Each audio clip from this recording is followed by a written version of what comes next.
Hello guys, correct 2 മാസത്തിന് ശേഷം ഞാൻ പിന്നെയും വീഡിയോ ആയിട്ട് വന്നിട്ടുണ്ട്. ഈ 2 മാസം എനിക്ക് എൻ്റെ +2ൻ്റെ ലാസ്റ്റ് ഫൈനൽ എക്സാം ആയിരുന്നേ. എക്സാം തീരാൻ വേണ്ടി കാത്തിരിക്കുമായിരുന്നു, ഒന്ന് സുഖമായിട്ട് കിടന്നുറങ്ങാനും പിന്നെ ടെൻഷൻ ഇല്ലാതെ ഇതുപോലെ എല്ലായിടത്തും പോകാനൊക്കെ ആയിട്ട്. എക്സാം നടന്നുകൊണ്ടിരുന്നപ്പോഴാണ് ഞാൻ ആട് 3 പോയി കണ്ടത്. എൻ്റെ പൊന്ന് ഗൈസ്, അടിപൊളി മൂവി ആയിരുന്നു. കാണാത്തവർ അത് പോയി കണ്ടോ.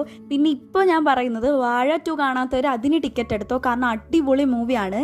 ഞങ്ങളിത് കാണാൻ പോയത് ശ്രീ പത്മനാഭ തിയേറ്ററിലാണ്, കാരണം ബാക്കി എല്ലായിടത്തും ഫുള്ളായിരുന്നു. എന്തായാലും വാഴ 1നെക്കാട്ടിലും ഭയങ്കര അടിപൊളിയാണ് വാഴ 2. ഫസ്റ്റ് ഹാഫ് മൊത്തം കോമഡി ആണെങ്കിൽ അതിനുശേഷം ഭയങ്കര ഇമോഷണൽ ആണ്. എൻഡിങ് ആണെങ്കിൽ അതിലും കിടിലമാണ്. നമ്മളെ ഹാപ്പി ആക്കിയിട്ടായിരിക്കും എൻഡിങ്ങിൽ നമ്മൾ തിയേറ്ററിന്റെ പുറത്തോട്ട് ഇറങ്ങുന്നത്.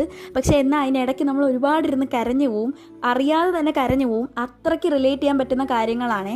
പിന്നെ നമ്മൾ അവിടെ നിന്ന് ഇറങ്ങിയിട്ട് ഈ ഒരു ജ്യൂസ് മേടിച്ച് കുടിച്ചു. അയ്യോ, അത് അട്ടർ ഫ്ലോപ്പ് ആയിരുന്നു. പിന്നെ വീട്ടിൽ വന്ന് ഫ്രഷ് ആയിട്ട് ഡിന്നർ കഴിച്ചായിരുന്നേ. ദോശയും ചിക്കൻ കറി ആയിരുന്നു രാത്രിയത്തെ ഡിന്നറായിട്ട് കഴിച്ചത്. അപ്പോൾ ഈ വീഡിയോ ഇഷ്ടപ്പെട്ടാൽ ലൈക്ക് ചെയ്യണേ.